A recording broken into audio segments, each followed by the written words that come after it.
L'unione fa la forza e in questo caso deve fare pressing su un consiglio regionale. Per questo i movimenti promotori del referendum per l'indipendenza del Veneto, Futuro Popolare, Indipendenza Veneta, Liga Veneta Repubblica e Veneto Stato si sono uniti per lanciare un appello al governo veneto. Devono avere il coraggio delle loro azioni, loro sono stati eletti per rappresentare il Veneto, per rappresentare la gente che vive e lavora in Veneto. Il messaggio è chiaro e non è più solo una questione di indipendenza ma di democrazia.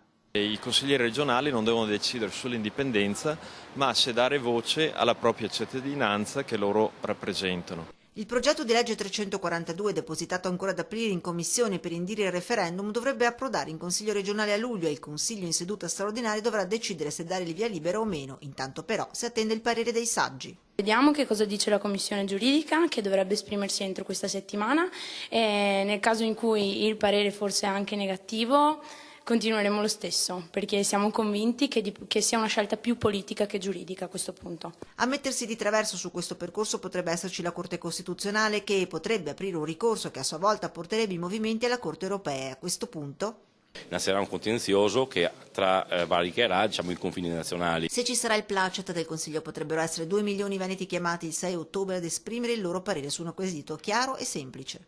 Vuoi che il Veneto diventi una repubblica sovrana ed indipendente. Movimenti che si presenterebbero al referendum sotto un unico simbolo e se i veneti alla fine votassero no all'indipendenza.